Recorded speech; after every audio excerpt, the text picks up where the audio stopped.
Welcome to Who Died Today America, your daily source for remembering and honoring the lives of those who have passed and the legacies of the most notable personalities. Tim Bachman, a lasting legacy in classic rock and family ties. Tim Bachman, a co-founding guitarist and vocalist of the iconic rock band Bachman-Turner Overdrive, passed away at the age of 71. As a key member of the band, Tim contributed significantly to the classic rock genre, leaving behind an enduring musical legacy.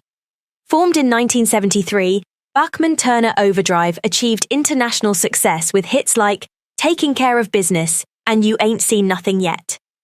Tim's songwriting and guitar skills played an integral role in the band's early success, with tracks such as Down and Out Man, Blown, and I Don't Have to Hide on their first two albums. Although Tim left the band and later rejoined for a reunion tour in the 1980s, his contributions to BTO's sound and success cannot be understated. In addition to his musical achievements, Tim's legacy is also marked by his strong family ties. Alongside his brothers Randy and Robbie, the Bachman family formed the backbone of BTO, solidifying their place in rock history. The Bachman brothers' shared passion for music and their unwavering commitment to one another, both personally and professionally, made their bond truly unique. After leaving the music scene, Tim went on to have a successful career as a realtor. Despite this shift in focus, his impact on the world of classic rock remains undeniable. His 2014 induction into the Canadian Music Hall of Fame alongside his bandmates is a testament to his lasting influence and the enduring popularity of Bachman-Turner Overdrive's music. As friends, family, and fans mourn the loss of Tim Bachman, his musical legacy and the indelible mark he left on the classic rock genre will continue to be celebrated for generations to come. Tributes to Tim Bachman.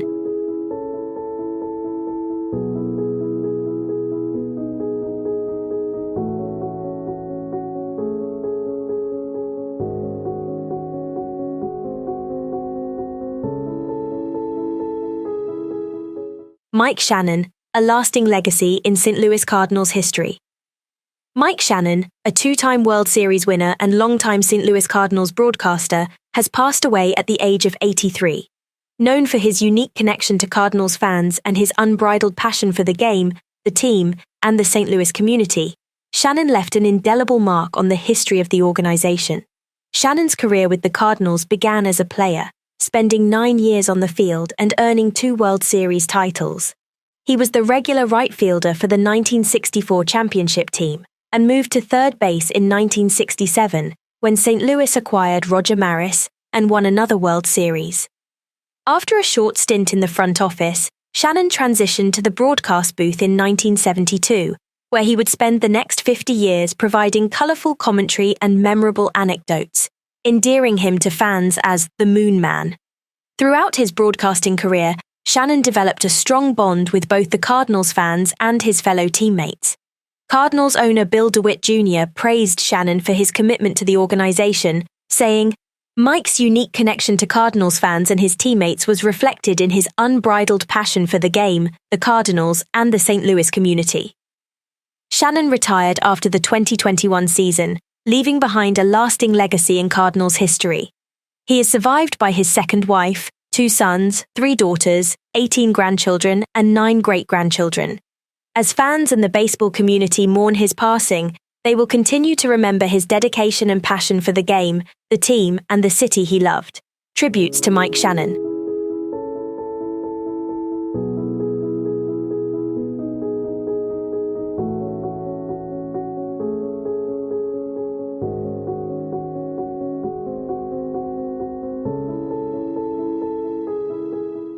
Don Sebesky, a master orchestrator and prolific talent in Broadway and beyond. Don Sebesky, the award-winning composer, arranger, and conductor, has passed away following a struggle with post-stroke Parkinsonism. With a career spanning various disciplines, Sebesky's lasting legacy is his exceptional work on Broadway, in film, television, and as a recording artist. Sebesky's Broadway credits include Porgy and Bess, Sinatra at the Palladium, Sweet Charity, Kiss Me Kate, for which he won the 2000 Tony Award for Best Orchestrations, Bells Are Ringing, Flower Drum Song, Parade, The Life, Cyrano, The Goodbye Girl, and Will Rogers' Follies. He collaborated with renowned orchestras such as the London Symphony, the Chicago Symphony, the Boston Pops, the New York Philharmonic, the Royal Philharmonic of London, and the Toronto Symphony. In film, Sebesky's credits include The Rosary Murders, Hollow Image, The Last of the Bells, Let's Get Lost, The People Next Door, and Timepiece. His work in television earned him Emmy nominations for Allegra's Window on Nickelodeon, The Edge of Night on ABC, and Guiding Light on CBS. As a recording artist, Sebesky released 9 Grammy-nominated recordings under his own name, including Giant Box, Rape of El Morro, Full Cycle, Moving Lines, Symphonic Sondheim, I Remember Bill, which won the 1999 Grammy Award, and Joyful Noise, winner of 2 Grammy Awards in 2000. In addition to his creative work, Sebesky authored the best-selling orchestration textbook, The Contemporary Arranger. His contributions to the world of music, theatre, and film will be remembered and celebrated by generations to come. Tributes to Don Sebesky.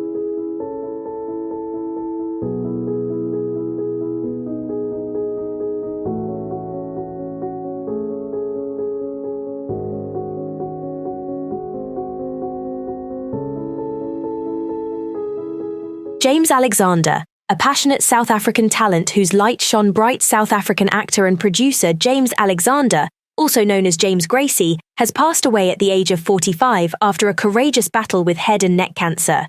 Diagnosed in January 2019, Alexander and his wife, Anel, chose to keep his illness private. The talented actor's career spanned South Africa, the United Kingdom, and the United States, leaving an indelible mark on the entertainment industry.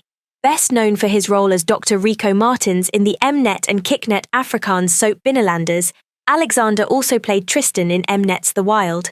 Over his 15-year career, he co-presented the Mnet reality competition show, Project Fame, and appeared in numerous TV series and short films, including SABC 1's Generations, SABC 2's Home Affairs, Thoughts, Lost, Voeltje, Black Sails, Donderland, Geramtes in Diekas, Heartlines, Madiba, Roots, The Book of Negroes, and as Lemma in Mnet's Trackers. Anel confirmed her husband's death in a heartfelt Facebook post, describing him as magic, a unicorn, and expressing her deep love for him.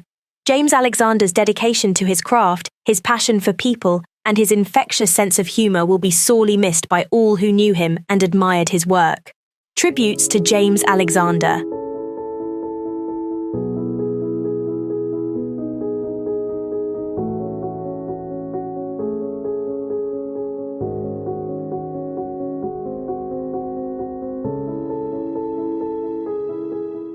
Ralph Boston, a trailblazing Olympic long jump champion. Ralph Boston, the legendary Olympic long jump champion who broke Jesse Owens's world record in 1960, has passed away at the age of 83. Known for his incredible athleticism and groundbreaking achievements, Boston's legacy will forever be etched in the annals of sports history. In August 1960, Boston leaped 8.21 meters, surpassing Owens's long-standing record from 1935. This accomplishment propelled him into the international spotlight and set the stage for his gold medal-winning performance at the Rome Olympics later that year. Boston went on to win silver and bronze at the following 2 Olympics, making him the only athlete to have won Olympic long jump medals of every color. Boston's impact extended beyond his own accomplishments, as he served as an inspiration and mentor to fellow American long jumper Bob Beamon. In the lead-up to the 1968 Mexico City Games, Boston became Beamon's unofficial coach, offering guidance and support. At the Games, Beamon's record-shattering jump of 8.90 meters, nearly 2 feet further than the previous record, was a testament to the influence and camaraderie Boston provided. Retiring from competition in 1968, Boston left behind an inspiring legacy as an exceptional athlete and a trailblazer in the world of track and field. His contributions to the sport and the lives of those he touched will continue to be remembered and celebrated. Tributes to Ralph Boston.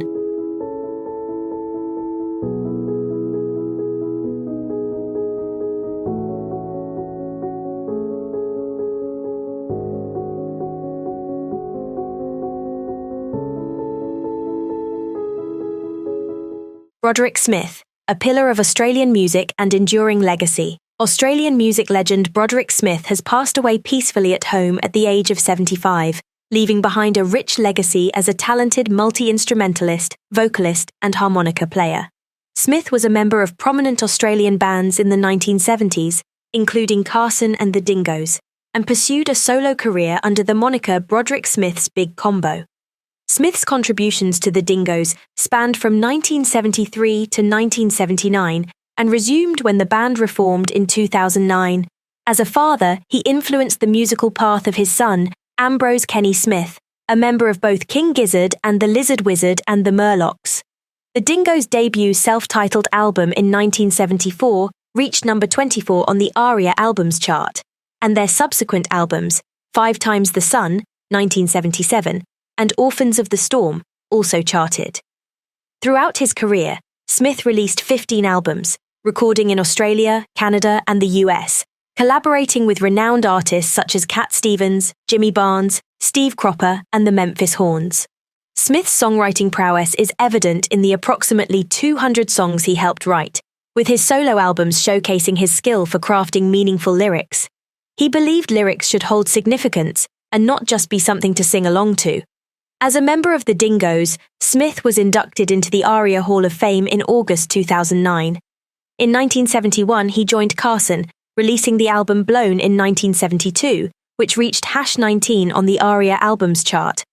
Carson performed at Sunbury 1973 alongside notable acts like Band of Light, Billy Thorpe and the Aztecs, and Johnny O'Keefe before disbanding.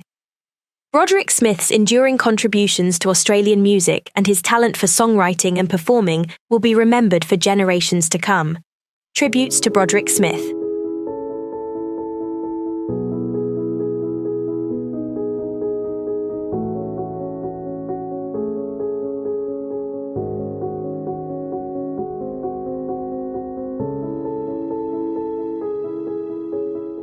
John Tranter, a trailblazer in Australian poetry and literary innovation. John Tranter, an influential Australian poet known for his desire to experiment, passed away at the age of 79. His admiration for French poet Arthur Rimbaud and American poet John Ashbery guided his career, and he was discontent with the conservatism of the Australian poetry scene he encountered in the mid-1960s. The hoax poet Ern Malley was the only Australian influence Tranter credited. Tranter's early work, such as Parallax, Red Movie and other poems, The Blast Area, and The Alphabet Murders, showcased his unique approach to discarding conventional subject matter and using textual play to create poetry that was often baffling to those expecting more traditional forms. His work gained recognition and led to the publication of his selected poems by Angus and Robertson, a mainstream publisher. Under Berlin, Tranter's most celebrated work won both the Kenneth Slessor Prize and the Grace Levin Prize for Poetry. He continued to experiment with his style throughout his career, incorporating AI and generative technologies in different hands and using text-to-speech software in his later work, such as Starlight, 150 Poems and Heartstarter. Tranter's influence on later Australian poets is evident, but his impact on Australian poetry as an editor, anthologist and publisher was even more significant. He was involved in numerous little magazines in the 1970s and later published works by renowned poets such as John Forbes, Gig Ryan, Susan Hampton, and Martin Johnston. His anthology, The New Australian Poetry, helped define the generation of '68. As a pioneer in digital publishing, Tranter founded the Australian Poetry Library and co-founded the Journal of Poetics Research. He also established Jacket, an international online journal for contemporary experimental poetry, which continues as Jacket 2 at the University of Pennsylvania. John Tranter's relentless energy and invention have left a lasting legacy in Australian poetry and literary innovation. Tributes to John Tranter.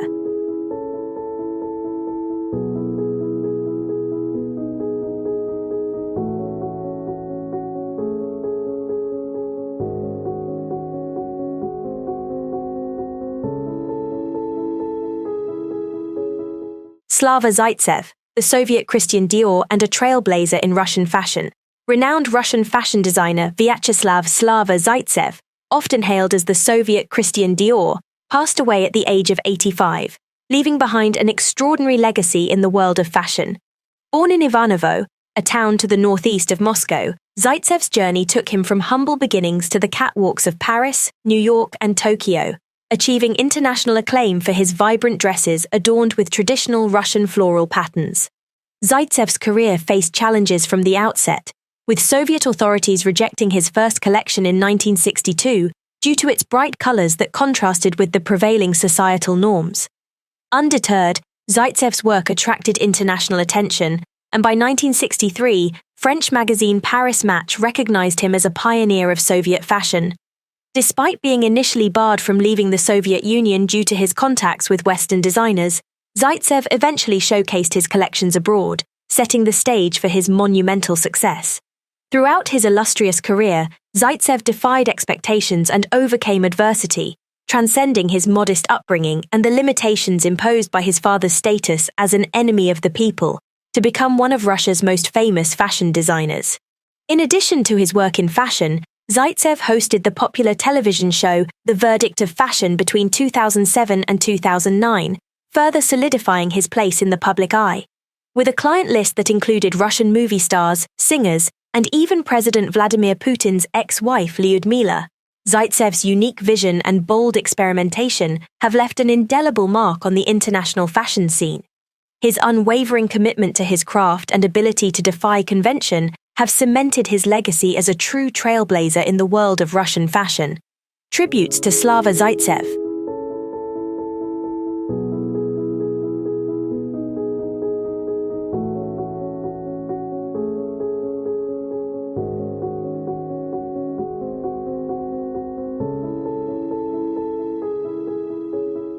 Jerry Springer, a transformative and controversial legacy in talk show television. Jerry Springer, the iconic and controversial host of the long-running talk show Jerry Springer, passed away at his home in the Chicago area at the age of 79. Springer leaves behind a transformative legacy in the world of television, pushing the boundaries of talk shows and reality programming. Before Springer became a television sensation, he pursued a career in politics. As a child of Holocaust refugees, he was born in England and later moved to the US with his family. After earning a law degree at Northwestern University, he delved into politics, working as a presidential campaign advisor for Senator Robert F. Kennedy and serving as Cincinnati's mayor from 1977 to 1978. Springer's career took a turn when he focused on journalism, reporting for Cincinnati's WLWT and winning several local Emmy Awards. In 1991, he launched Jerry Springer, a talk show initially centered around political discussions.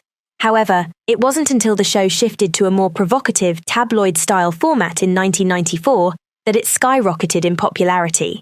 The chaotic nature of Jerry Springer, featuring frequent fights between guests, colorful language, and near nudity, captivated audiences and was both celebrated and criticized. Deemed the worst TV show of all time by TV Guide, Springer embraced the notoriety and introduced the show with those very words. The show's cultural impact was significant, spawning numerous tabloid talk shows and influencing the direction of reality TV. Although Jerry Springer ended in 2018, Springer's TV career continued with Judge Jerry, a courtroom show that ran through 2022. He also hosted the Jerry Springer podcast and the political talk radio show Springer on the Radio. As an actor, Springer appeared in TV shows such as Married with Children, Roseanne and The X-Files, as well as movies like Ringmaster and Austin Powers, The Spy Who Shagged Me. He participated in reality shows, including Dancing with the Stars, Who Do You Think You Are, and The Masked Singer, and hosted America's Got Talent for 2 seasons. Jerry Springer's transformative and controversial legacy will be remembered as a defining moment in talk show and reality television history. Tributes to Jerry Springer.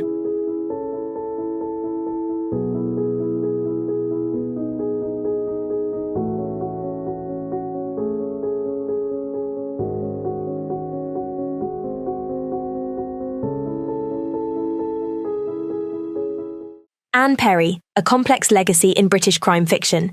Anne Perry, the best-selling author of British crime novels, passed away at the age of 84 after a hospital stay. Perry's legacy is a complex one, as her own teenage crime was dramatized in the movie Heavenly Creatures, while her writing career blossomed with gripping crime fiction that captivated readers. Born Juliet Hume in London, Perry struggled with tuberculosis as a child and was sent to New Zealand for her health. There, she became best friends with Pauline Parker. When Hume's parents planned to move her to South Africa, the two friends plotted to prevent their separation by killing Parker's mother. At ages 15 and 16, They committed the crime and were sentenced to prison. After serving 5.5 years, Hume was released and returned to England. The incident became a major news story in New Zealand and was adapted into the 1994 Peter Jackson film Heavenly Creatures, starring Kate Winslet as Hume. As an adult, Hume changed her name to Anne Perry and began writing crime novels. Her prolific career started with 1979's The Cater Street Hangman, the first of her series featuring police detective Thomas Pitt. Over 24 other Thomas Pitt novels followed. Perry's other well-known series featured Victorian policeman William Monk in another 24 novels. Additionally, Perry published several Christmas novels, the Timepiece series for young adults, her World War I series, and numerous standalone novels. Her most recent novel, The Fourth Enemy from her Daniel Pitt series, was published the day after her death. Most readers were unaware of Perry's role in the 1954 murder as her writing career began. Her involvement in the crime only came to light with the success of Heavenly Creatures, when a journalist familiar with the case revealed her identity. Anne Perry's complex legacy will be remembered as a blend of gripping crime fiction and the haunting story of her own troubled past. Tributes to Anne Perry.